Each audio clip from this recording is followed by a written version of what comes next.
Hey guys, good morning. Good morning. How y'all doing? How y'all doing? Hope the lighting is okay. This your girl Ruth. How y'all doing? Yeah, the big 60. Hmm. So now I want to. Kids are grown. Okay, and I think it's time.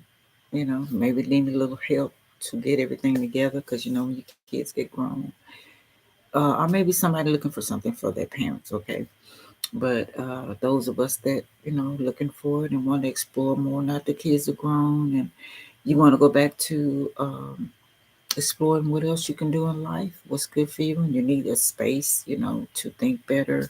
Some people might be downsizing, don't need all this space since kids are gone. So whatever the deal is. So I had a list for my mom when she was here, when she used to um, get her apartments, and the creator would bless her so good. She would get her apartment as easy as pie. They had a list, and I'm gonna show y'all some of the list, and y'all can always pause it and look at it if you want to, and check out the areas. I'm not gonna call any of them today. I'm just gonna show y'all. This is like a HUD housing list that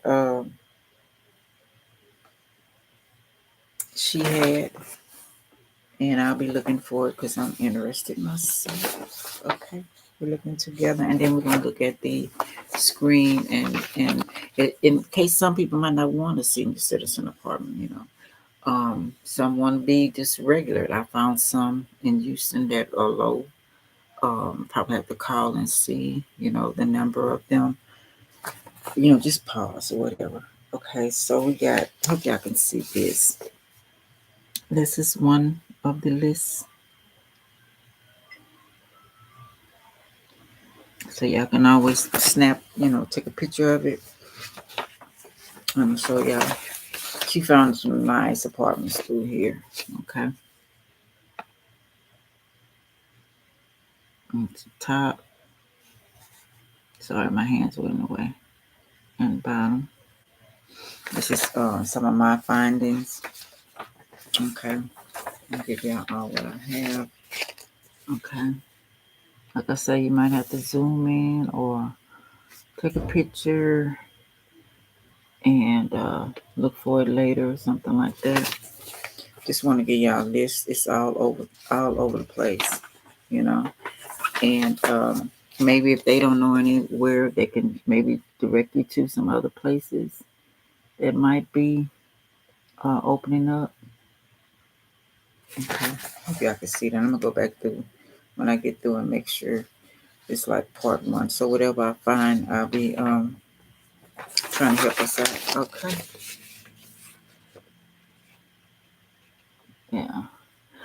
Some real nice ones. When I get a chance, I will go there and see can I tour it. And some of them go on your income, of course. They all go on your income. But this one, I'm not sure it's on the list, but it has a beauty spa. I mean, all kind of things to pamper you. Of course, that's a little change, right?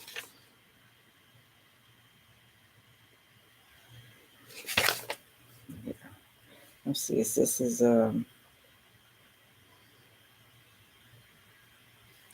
This is assisted multifamily properties. So, like I said, I don't know if a lot of these are still open. We had the 2020 thing going on, the COVID. So, this is from a while ago. It's just a list that my mom had. Um, so yeah, it's a lot. So yeah, trying to give y'all a chance to have some options because not all the time people can find things. You know, it's not all the time everybody wants to stay with someone. If you're healthy enough or can get around yourself, you would like to have your own space. There's nothing wrong with that. You know, or just downsizing or whatever the deal may be. This is now these say closed, but it was a while ago. This was from 2012, y'all. Okay, so just call and see. If you can't see it, leave it in the comments, and I'll find what you're looking for and show it to you again. Okay, I think that's it. Okay, now I got someone. This guy I'm seeing on TV. And is designed to accommodate so a lot of very similar to a program that most of y'all heard of Section 811. And in case you guys are wondering about sections, these are subsections of legislation itself, okay? And so there's a bunch of them. Now, moving on to that, it also covers supportive services and wraparound services where it supports you with things like meals, house planning, transportation, and other things that are inclusive of that. And depending on how old you are or whether or not you're extremely old, in your 90s or near 100, there are other major supportive services for people that are living in assisted care and things like that, okay? Now, we're going to cover a lot of non-essentials with this too, so you understand not only housing, but the wraparound services are things that are connected to this. Maybe you want to be independent, maybe you're still paying a mortgage. So let's cover some of those. So you have assisted living conversation program. I would encourage you to look it up on Google if you don't really have a fine understanding. As I've always mentioned, sometimes the best option is to hire a professional to help you out with that. Section 231 is mortgage assistance. I've got a lot of seniors who want to live in big homes, small homes. They still have a mortgage, they still want their home.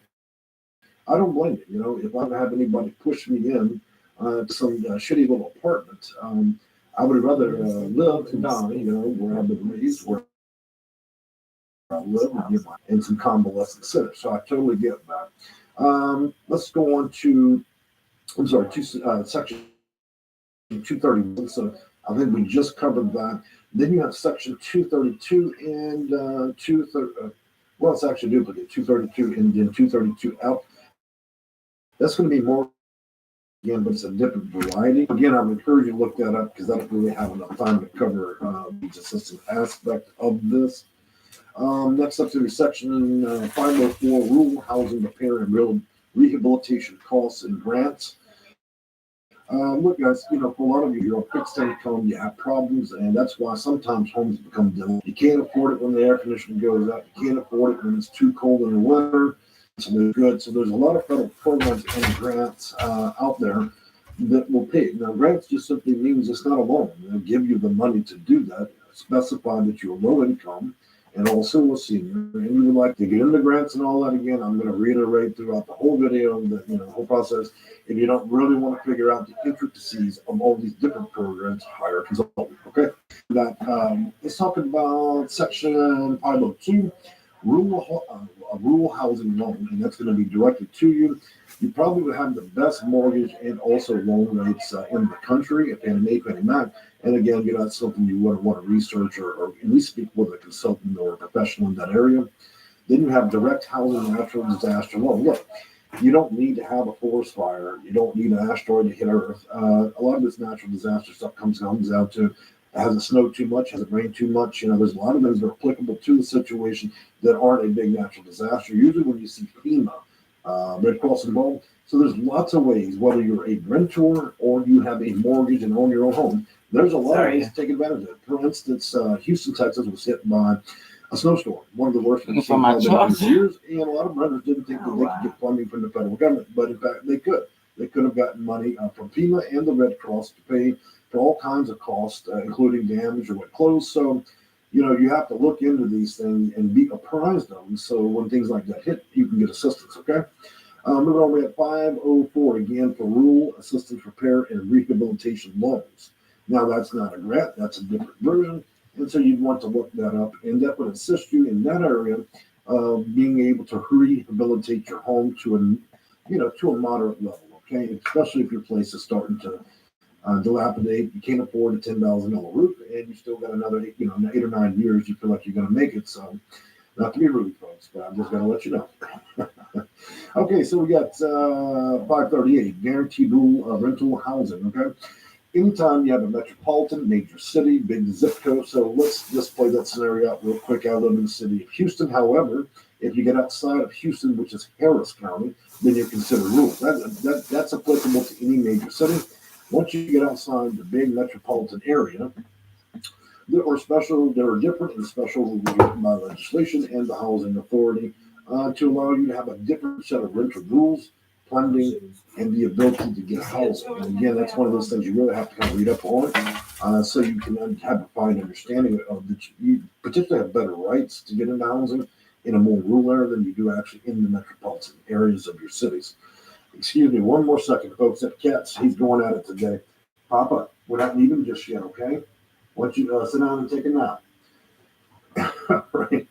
Going back, housing choice voucher program. Everyone knows what that is. Okay, so there's over 132 different types of funding that are issued by the federal government for that. And so, what I'm going to say about this simply is, a lot of seniors only go down to the housing authority and get a housing choice voucher, and I get that. It's covers all things, but I'm just making you aware that that is what it is, and it's just one of many. Okay, public housing. Look, guys, public housing is when the housing authority owns the building rather than a private landlord. So just make that distinction that sometimes when you go to the housing authority and you get into public housing, it means the housing authority rather than a private citizen is leasing to you.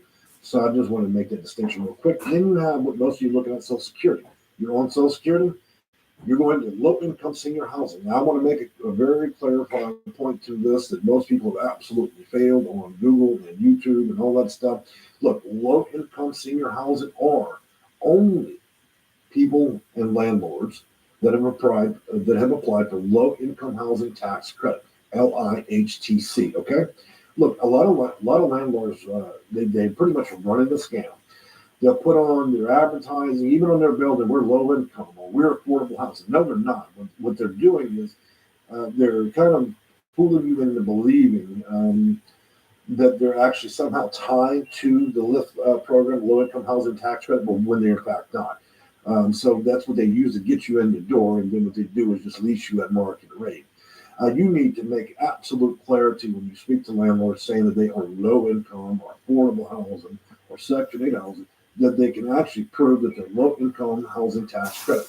When they do that, then what happens is they're able to process your application for a different version of voucher per se through the housing authority directly with the bill. So you get a voucher. So basically, the funding. Come on, Pops.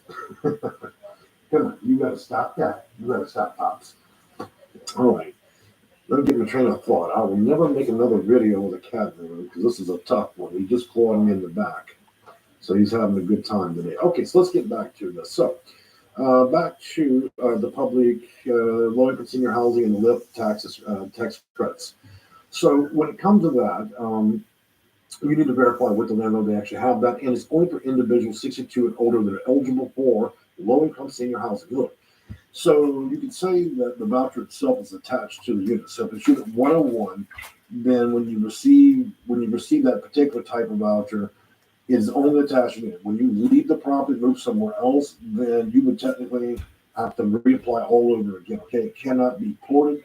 However, I'm pretty clever in being able to help you convert that over. So that would be a project-based housing voucher and convert that over to 8CV voucher.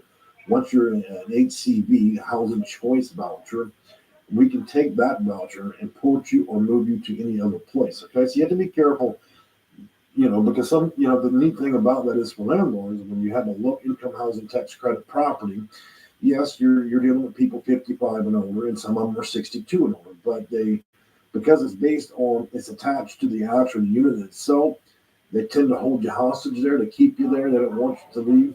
The other nice part, well, I guess the only nice part about the deal is they make direct contact with the housing authority, so they're able to grant vouchers right on the spot much quicker than you would the Sorry, yeah. normal people going to the housing authority and then getting a housing choice voucher. So a lot of times you can just apply with the landlord, then make contact with the housing authority. As long as they have the appropriate level of funding, then you're given that project-based um, voucher and funding for that unit. Okay, so I know that sounds a little bit confusing, so I always tell you guys, be a consultant, go ahead. All right, we're going to move on from that. We got Section 207 mortgage insurance for manufactured homes. Got a lot of Floridians and people that come from across the country, especially seniors that are moving out to Florida. So look, there's a lot of trailer parks. It's the game's changed from the 80s. It's no longer the neon pink trailers and the flamingos. There are nice mobile homes out there now. So If you need help with your mortgage insurance for those trailers with $1 million lots that people were lucky enough to get back in the 50s, then you might want to look into that.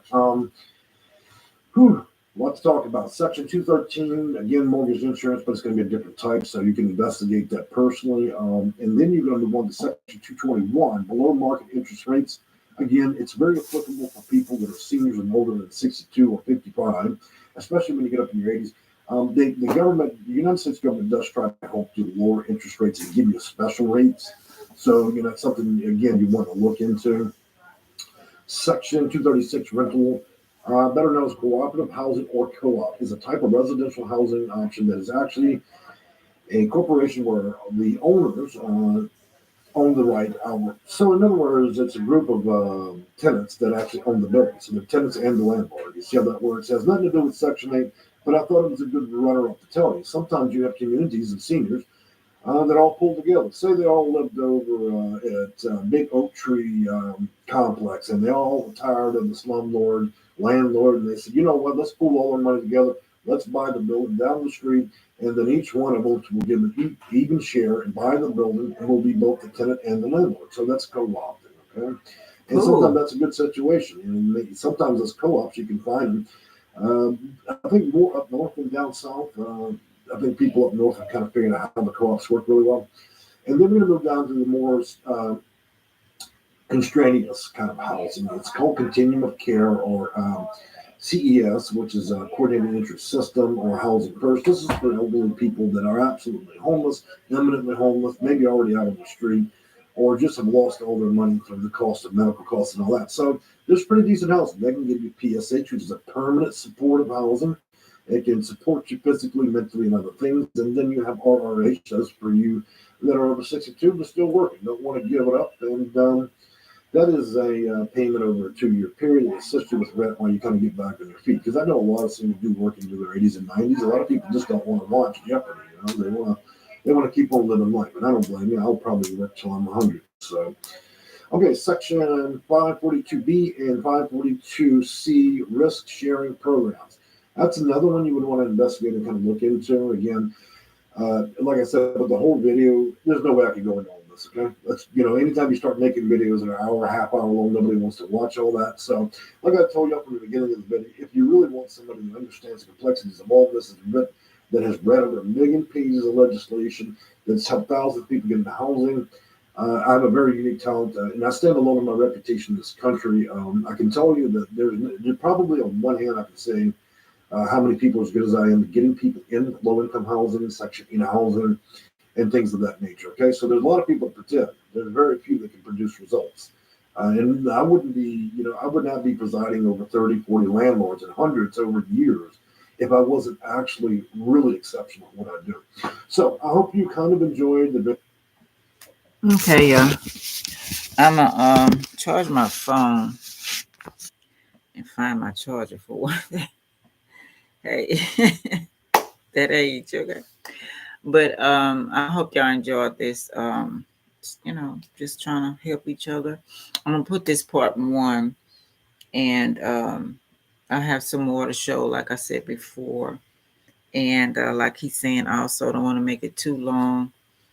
But I hope y'all enjoyed it. Let me know in the comments if it helped, or freeze whatever it is to see. And I'll find some more things that'll help us out. For our age and stuff. Like I did that with my mom. It's my turn, and I'm ready to go. All right, y'all. So yeah, love y'all. All right, talk to y'all later. Hope it helps. Okay, I'll be back. This will be part one. All right, bye.